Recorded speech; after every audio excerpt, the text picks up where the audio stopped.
Hello.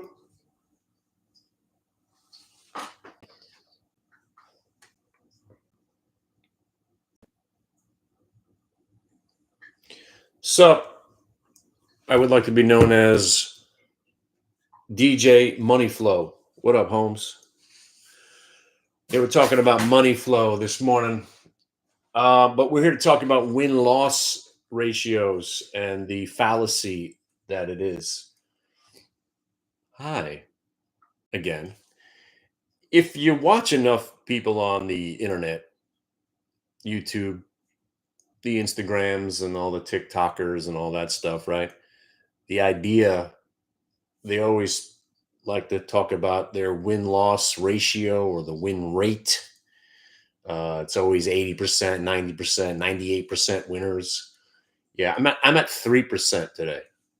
Yeah, most of my trades are losses today. Yeah. You want to join my service? I'm at a 3% win rate today.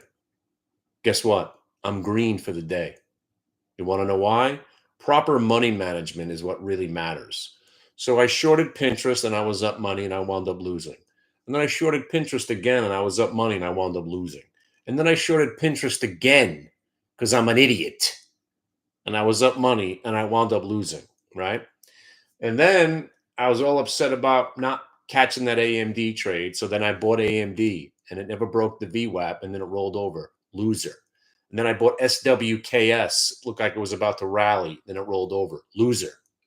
Then I bought Starbucks because it looked like it was going to try to rebound. Loser. And again, these are not the typical trades that I do. I'm trying to pick bottoms. AMD was a little premature of me to buy it. I should have waited for the VWAP break. But again, all of these losses that I took, right, were manageable losses. And again, that's one loss after another loss after another loss after another loss. And the day started out pretty good. We had New York Community Bank, and pre-market actually was better than the regular session. But wait, stop what you're doing. Where's the winner? All right, the winner was we shorted UVXY, right? And then we caught CVS at the low, right? So I have two winners. I'm talking about the regular session. So after losing, right? The one winner, which was UVXY short, obviously, and CVS long, and you probably won't believe where I bought it, but who cares where the story is? The idea is that I'm more or less two for almost like 20 today trading, and I'm green. Right? What do you guys understand what I'm trying to say here? You want to join my service? I went 2 for 20. Who wants to be involved in that? You do. Because if you could manage to go 2 for 20 and come out ahead, you obviously know what you're doing. That's it. I'm basically 2 for 20 today. And now look at his face. Yeah. So we had a guy come into the room, and I don't know whether or not this was a troller or whatever it was. He came into the room. I think he might have heard me talking about the Pinterest short. He types in, well, that trade didn't work. And then he disappeared. And if that's what you're going to do, don't bother showing up. If you're going to come in, listen to the commentary for a minute or two, take one trade. If it works, you're good. If it doesn't work, you leave. That is not how trading works. Okay. Because this CVS trade is still live. And now you're up almost 2 points on it.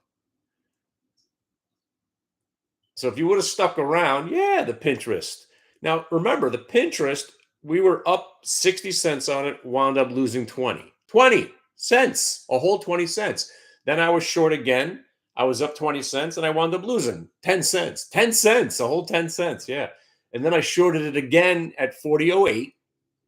I was down, it went to 39.95. And I thought, all right, cool, here, this one's going to work. And guess what? I got stopped out for a 3-cent loss on that one because I put it just above break even. So there's 0 for 3 right there. Like I said, SWKS long, AMD long, Starbucks long, all losses, but they were small, manageable losses because I was just trying to catch the turn, and the turn never turned, and then immediately sell it. So when you get a trade wrong, here's a saying that I want you to remember. This one. This one's just as important as a lot of the other ones. It's okay to be wrong. Just don't stay wrong. It's okay to be wrong. Just don't stay wrong.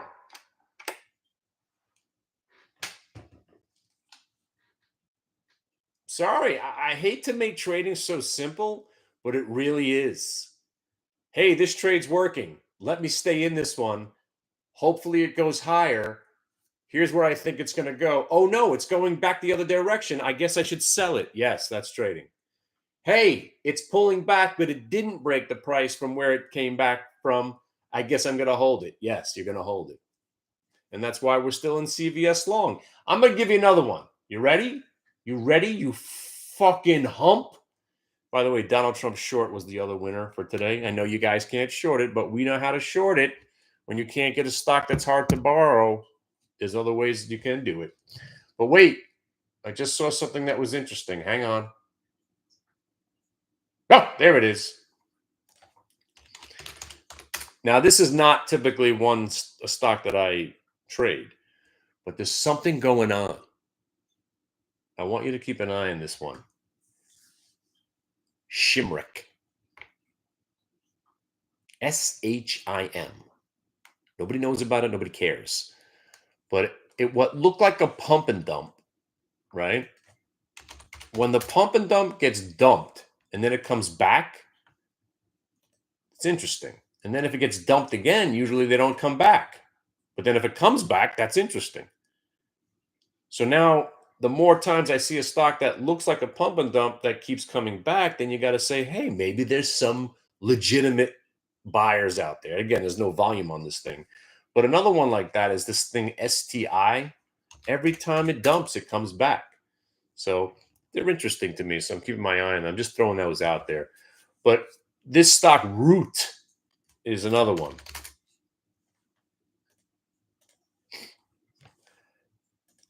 Ephraim, if you're out there, sickest call ever. A guy was telling me about this thing at $12. And next thing you know, it was at $17.50 that day. And I was like, wow, nice move. And then it went to 100. And it still really hasn't had a pullback. I don't know what Root is, but I'm sitting here waiting to short it today at $82.30. And if it breaks there, I'll probably go short the stock. But I'm going to stop right here. I just want to let you know that when you see these win-loss ratios at 90%, or the guy that says there's a guy out there, his name is Jim Fink. His claim to fame that he has a 98% win rate over a decade on options. And then if you read the fine print, it's 98% win rate on closed trades. So he just lets the other trades expire. He never really closes them. So his win rate on closed trades is 98% over the last 10 years. But there's fine print to that trade. Anyway, the win-loss ratio is bullshit, right? I think my record is, I think it went 1 for like 30 one day, and my one trade that was a good one was a monster, and it made up the 30 losers. That's the name of the game. If you can manage your losses, right? Manage your losses as well as you manage your winner, then your CVS makes up for all those bad trades. CVS. CVS. You won't believe where we bought it. But seeing is believing. Hopefully you guys were around to see it. But if you didn't, it's all right. There'll be other days. But if you're the guy, and the guy, hopefully you're out there, if you're the guy that came in and said, oh, this guy is, he was talking about shorting Pinterest. Yeah. And it was a bad idea. Then again, it was a good idea each time. I just didn't get out in time. I turned losers into winners. But if that's what you're going to gauge everything from this point on, then you're never going to make money as a trader. You never should come to a chat room. You should never listen to anybody.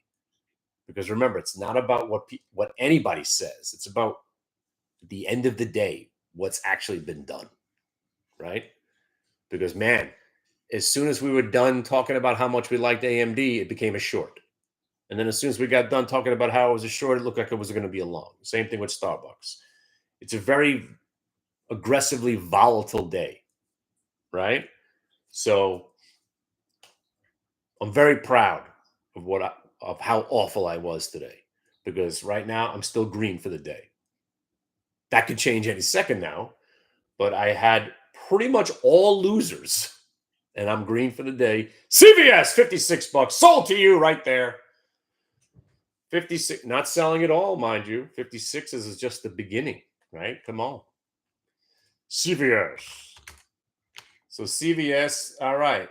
That was 55.97 was our target, and now we're looking for 56.78. I don't know if we get to 56.78, but we're going to hang in there with it. And now it's 55. Let's call it. It's either going to go back below the half where you get out of the rest, or we get the other 78 cents. All right. Manage your trades. You're always going to have losses. It's not too often you escape a day without at least one or two losses. But if you manage them, if you manage your losses just as well as you manage your winners, you come out ahead even on days where you have a track record that's awful. Peace. Have a nice rest of your day.